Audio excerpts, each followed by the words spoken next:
তাহলে কিয়ামত মানে কি? কিয়ামতের বাংলাই হচ্ছে পুনর্জন্ম।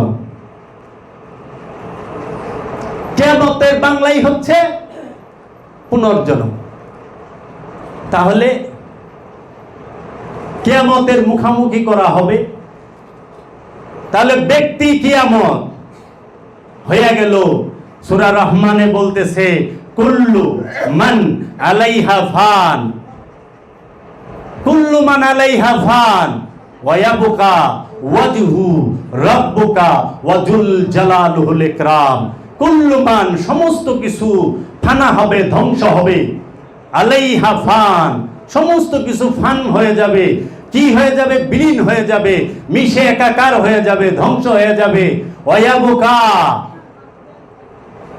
ইয়াবকা কি চিরস্থায়ী রবে। ওয়াজহু, ওয়াজহু শব্দের অর্থ চেহারা।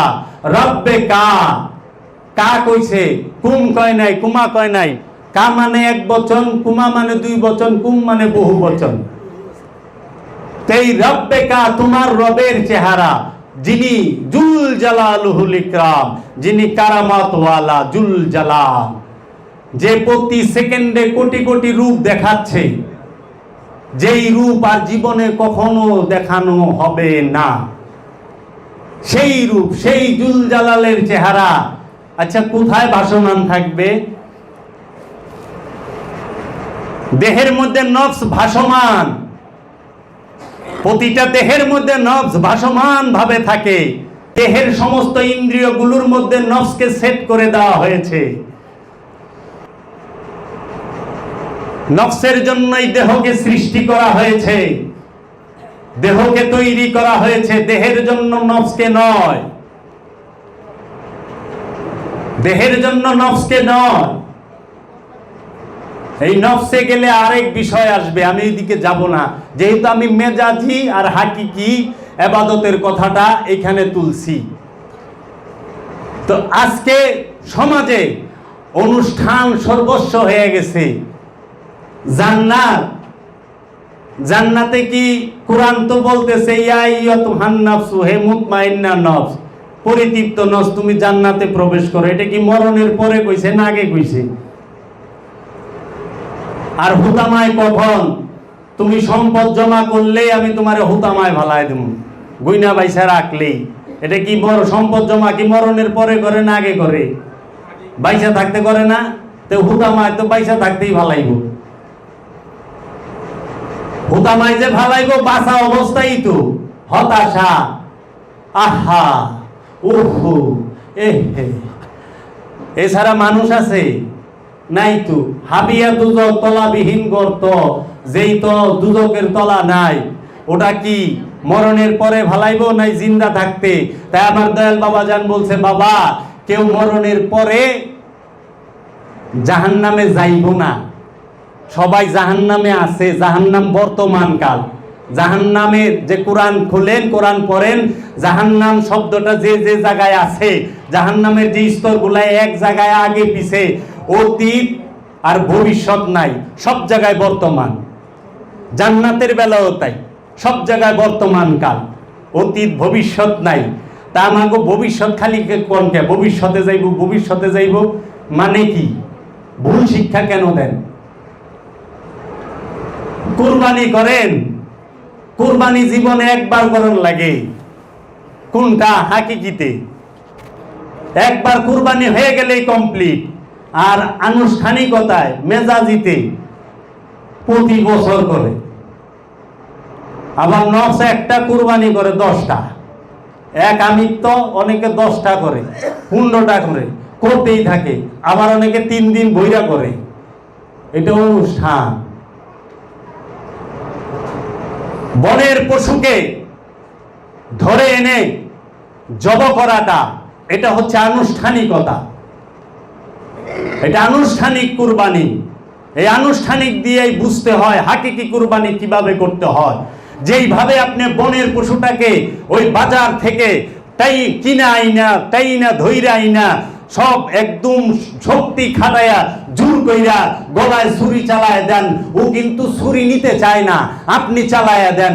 ঠিক এইভাবে এই দেহটা একটা বাজার, অভাব নাই এখানে ইচ্ছার, চাওয়ার, পাওয়ার।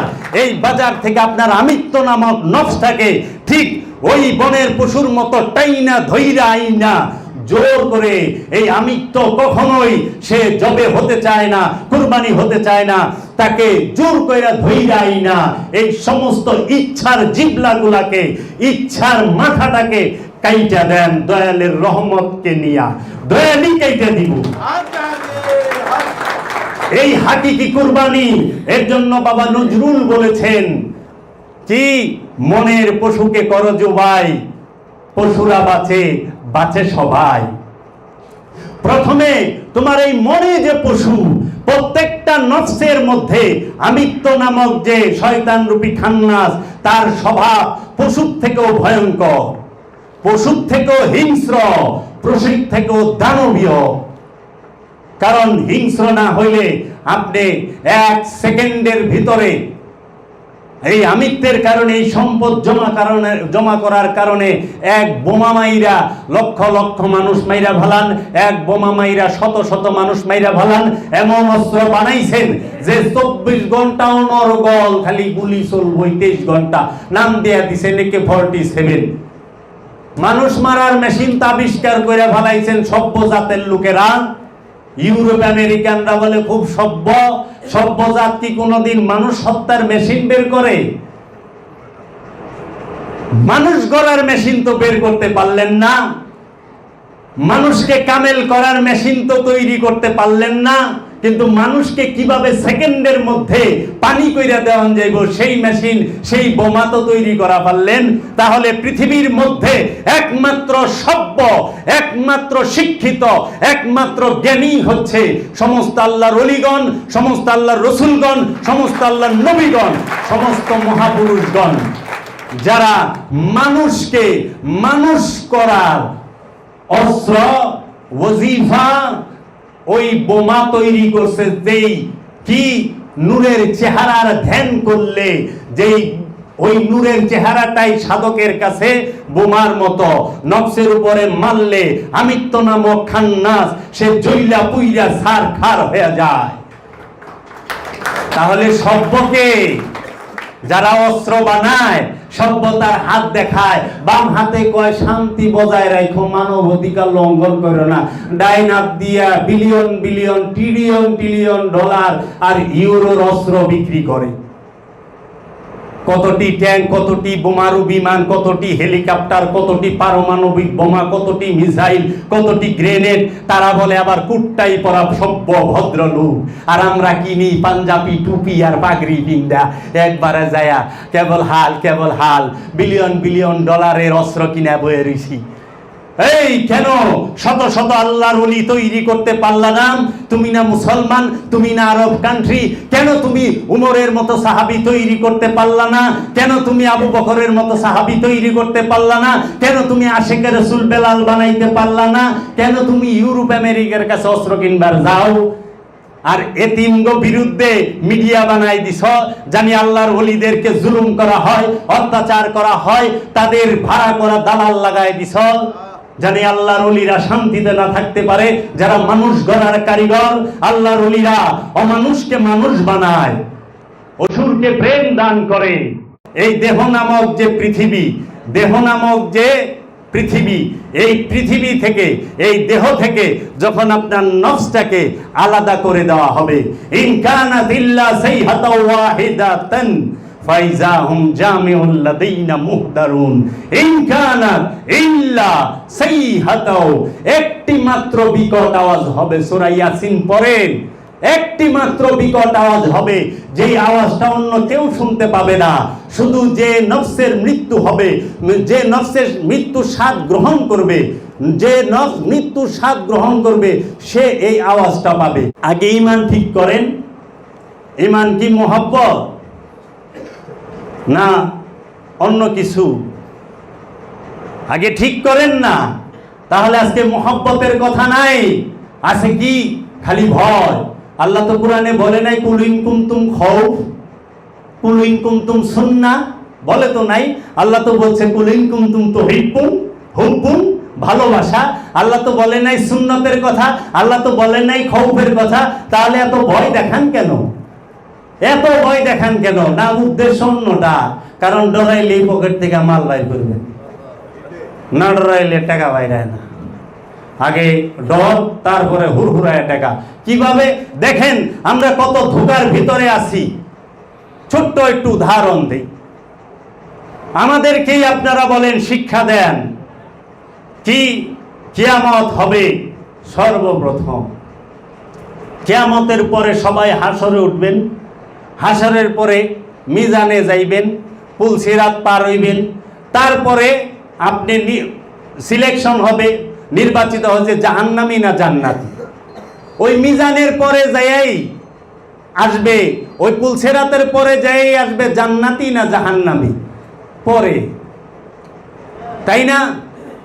তো এখন সমাজে আপনার বাপে কবরে আযাব চলতাছে, এই আযাব থেকে মুক্ত হওয়ার জন্য আপনি এটা দেন, ওইটা দেন, গরু দেন, কাশি দেন, মুরগি দেন, ইটা দেন, বালু দেন, সিমেন্ট দেন, হয় না? আপনি যদি তাকে জিজ্ঞেস করেন, বাবা যান, বিনয়ের সাথে আপনাকে জিজ্ঞেস করি, আপনি না বলতেছেন যে হাসরের মাঠে সবাই একত্র, কিয়ামতের পরে হাসর হবে, হাসরের পরে মিজান পুলসিরাত হওয়ার পরে জান্নাত জাহান্নাম। তো অন্তত কিয়ামতই হয় নাই, শাস্তির ব্যবসা চালু করে দিয়েছেন। কিয়ামত হওয়ার পরে হাসর, হাসরের পরে পুলসিরাত মিজান যেখানেই যান, তারপরে তো আপনি যাবেন জান্নাত আর জাহান্নাম। তা আমাকে তো অন্তত কিয়ামতই হয় নাই। যদি সব ধ্বংস আপনার আসল কিয়ামত হয়ে থাকে, তাহলে পরে রূপক যে বলেন আনুষ্ঠানিক, আপনারা আপনাদের থেকে আপনাদেরই ধরলাম, যে আপনারা যদি বলেন যে সমস্ত কিছু ধ্বংস হয়ে যাবে, বিশ্ব ব্রহ্মাণ্ড কিয়ামতের পরে হাসরে, তা আমার দাদাই যে মরছে এত হইয়া রয়েছে, এই বেচারা রেপারেশন করবার লইছেন কি? আমি তো হন্তরি বহাল তবিয়তে আছি, কিয়ামত হইছে হয় নাই, তা আমার দাদার কবর আযাব হইতেছে, আপনি কেমনে বললেন?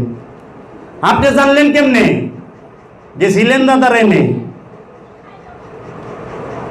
তাইলে এইটা কি ভয় দেখাইতেছে না তার যুক্তিতেই? কারণ ডরাইলেই মাল দিবেন, এখানে মারবেন, ওখানে মারবেন, টাকা দিবেন, আগে কিয়ামত হইতে দেন। আর বাবা জাহাঙ্গীর বলতেছে, না না বাবা, কিয়ামত কাকে বলে জানো? কিয়ামত দুই প্রকার। এক কিয়ামত হচ্ছে কিয়ামতে সগীরা, এক কিয়ামত হচ্ছে কিয়ামতে কবীরা। কিয়ামতে সগীরা কাকে বলে আর কিয়ামতে কবীরা কাকে বলে? কিয়ামতে সগীরা মানে ছোট কিয়ামত, কিয়ামতে কবীরা মানে বড় কিয়ামত। বড় কিয়ামত, বড় কিয়ামত কি?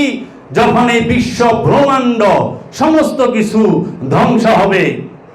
আর ছোট কিয়ামত কি? যখন এই দেহ নামক যে পৃথিবী, দেহ নামক যে পৃথিবী, এই পৃথিবী থেকে, এই দেহ থেকে যখন আপনার নফসটাকে আলাদা করে দেওয়া হবে। ইন কানাত ইল্লা সাইহাতাও ওয়াহিদাতান ফাইজাহুম জামিউল লাদাইনা মুহদারুন। ইন কানাত ইল্লা সাইহাতাও, একটি মাত্র বিকট আওয়াজ হবে। সূরা ইয়াসিন পড়েন, একটি মাত্র বিকট আওয়াজ হবে, যেই আওয়াজটা অন্য কেউ শুনতে পাবে না। শুধু যে নফসের মৃত্যু হবে, যে নফসের মৃত্যুর স্বাদ গ্রহণ করবে, যে নফস মৃত্যুর স্বাদ গ্রহণ করবে, সে এই আওয়াজটা পাবে, অন্য কেউ পাবে না। তার ছেলে পাবে না, তার মেয়ে পাবে না, তার স্ত্রী পাবে না, তার বাবা পাবে না, তার মা পাবে না। শুধু যে নফসের মৃত্যুর স্বাদ গ্রহণ করবে সে পাবে। নফস থেকে মানে দেহ থেকে নফসটাকে আলাদা করে দেওয়া হবে। এইটা হচ্ছে কি? ব্যক্তির জন্য কিয়ামত। কিয়ামত মানে কি? কিয়ামত তারবি শব্দ, বাংলা কন্যাকে। কিয়ামতের বাংলা কি আজ পর্যন্ত কেউ জিজ্ঞাসে? খালি কয় কিয়ামত কিয়ামত। তাহলে কিয়ামত মানে কি? কিয়ামতের বাংলাই হচ্ছে পুনর্জন্ম। কিয়ামতের বাংলাই হচ্ছে পুনর্জন্ম।